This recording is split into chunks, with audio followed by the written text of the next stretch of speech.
Okay, gotta get to this appointment. Oh no! The gates are going down! Oh my gosh! Stupid train!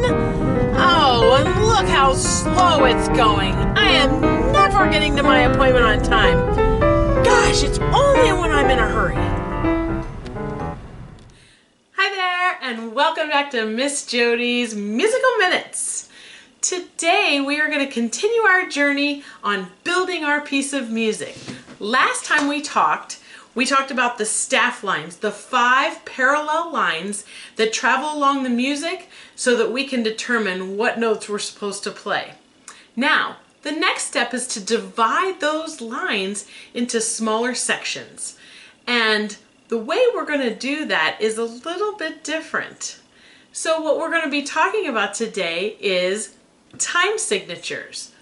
But I'm going to take you on a little journey along the rolling rails and talk about trains at the same time. This is going to be crazy.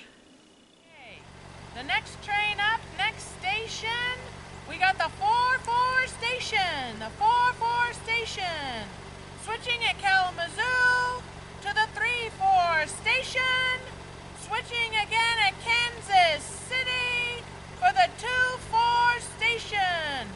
All aboard! So now that we've talked about the 5-line staff and the clefs, now we have to talk about how to divide those long staff lines into individual boxes, or what we call measures. Now, the thing that determines that is what's called the time signature. That is located right here by the clef at the beginning of a piece of music. Now, this time signature tells us how many beats are going to be in each of those boxes or measures, and it also indicates to us what kind of note is going to get the beat. What kind of note are we counting to get that beat? Now, this time signature right here, 4-4, and that is how you say it, by the way. It's not 4 by 4, it's not 4 over 4, it's not 4 divided by 4. It's 4-4, and this is the most common time signature that you will see. That's just the one we use the most. So sometimes it just has the letter C.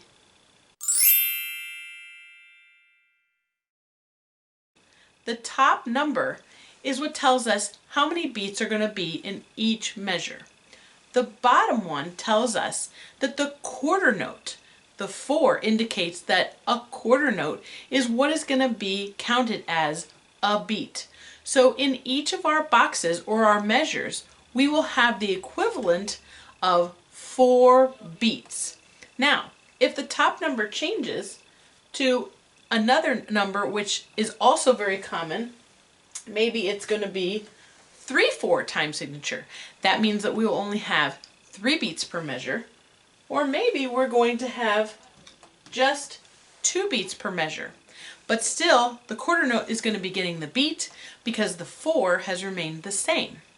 Now, just like in trains, we have different kinds of cars or different kinds of box cars, and that determines how much cargo we can hold in each of those kind of train cars. So if we have the big box train cars, then we might be having a 4-4 time signature, and we see that go by again and again and again, and then maybe the train car switches and goes to a smaller box car, and maybe that's going to be a 3-4 time signature, or even just a smaller one. Maybe it's just a flatbed. Maybe that is a 2-4 time signature. So you can see that we rely on the time signature to determine how many beats are in a measure. Now, the other thing I want to explain is that just like in a train car, I may see a box car that is completely empty. Well, that's just like if we have a measure of rest. That means we still have to account for the 4 beats that are in that measure, but we are just being silent at that time. Just like if you see an empty train car go by.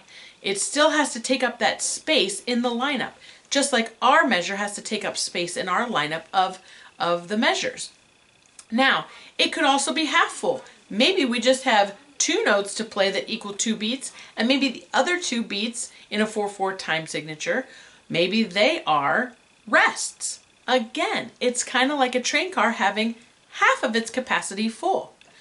Or maybe you're going to find that they packed that train car absolutely as full as they possibly could, and maybe that's a kind of measure where we have tons of notes squeezed in, but still only taking up the amount of 4 beats. We never go past that 4 beats before that measure is divided or that train car ends and the next one begins. And as musicians, just like when we're watching those train cars go by, we are having our eyes travel across those lines of music just the same as if the train is going right across those tracks.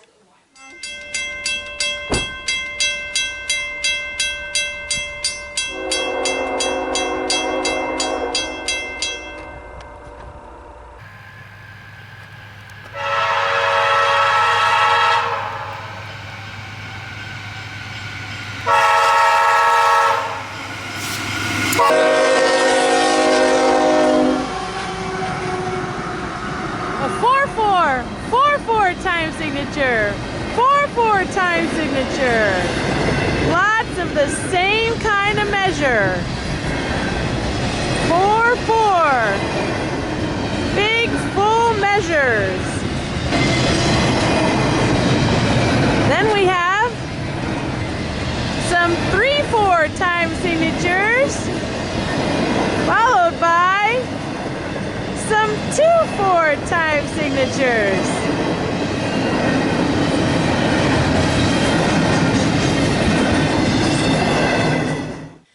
Now, just like on a train, they can switch the kind of cars that we have without getting a brand new train started, right?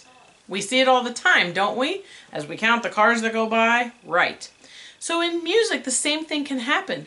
We may start with a 4/4 time signature, but we may go for a while and then see that the time signature changes. And that is perfectly allowable in music. There's lots of times when our time signature changes on a regular basis.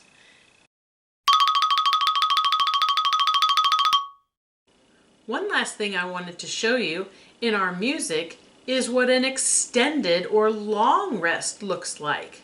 So we could have a big gap of time where we don't have anything going on, and that indicates the number of measures that we have to count as rests. So for example, if I had a long bar that told me that there were 4 measures of rest, in a 4/4 time signature, I would count 1, 2, 3, 4, 2, 2, 3, 4, 3, 2, 3, 4, 4, 2, 3, 4, and then I'm ready to come in on my notes. This is very important that we know exactly how long that lasts and that we keep track of every single beat, or we'll be messed up on when to come in and when to start playing our notes. And again, everything has to be exactly in sync, and everybody has to be on the exact same beat of every single measure, always together. So this is what that looks like.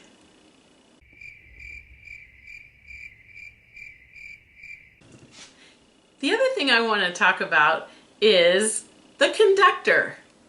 Well, are you talking about the train conductor, or are you talking about the musical conductor? Exactly. They both help determine how things run along. So I wanted to just very quickly touch base with you, since we're talking about time signatures, I wanted to touch base with you about what is that conductor doing up there waving his arms? Well, one thing that's very helpful is for us musicians to always know that we're in the right place at the right time. Because if we're not playing together, the music sounds terrible. So the conductor in front of us is going to help show us where we are within a measure. So if we are talking about a 4/4 time signature, there's a pattern that happens to show us each of the beats of those 4 beats within that measure. So if you take your hands and you start with them up, beat number 1 is always straight down. And that's one of the great things about beat number 1. We always know his hands will come straight down. For a 4/4 time signature, beat number 2 makes our hands go in. Beat number 3 is out. Beat number 4 is up. And the beat that's right before the end of the measure, right before the next beat number 1, is always an upswing, so that we always know where we are. So if you're wondering, what is that conductor doing up there? Why is his arms waving? Does it even mean anything? Yes, it means something extremely important. So in a 4/4 time signature to review, we would go 1, 2, 3, 4. If we have a different time signature, like a 3/4 time signature, your hands would go down for 1, out for 2, an upswing for 3, because the 3 comes right before the next downbeat of 1. If we have a 2/4 time signature, your hands would have the downbeat 1 and then scoop back up for beat 2. So and there's a lot of different patterns, and often the conductor uses one hand to keep that pattern going and the other hand is giving us all kinds of other directions. But that gives you a good indication of why the conductor is moving his hands, or his or her hands, in that manner and in that way. And does it mean anything to us? It means a lot to us. It means that we know that we are keeping steady time together and that we're on the same beat together in the same measure, and all the music is going to sync together really nicely. So as long as we're all traveling at the same speed down those rails, we're good to go. Thanks to the conductor. So to review, today's lesson was all about time signatures. We have 4/4, which is the most common time.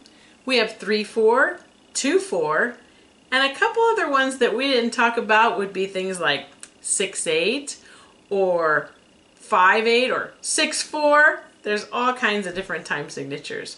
But I hope you have a better understanding of how we divide those long staff lines into measures or bars to contain our different amounts of notes on our page, so that we know exactly where we're going to be at exactly what time. So tune in next time and we will continue building our piece of music little by little. See you next time.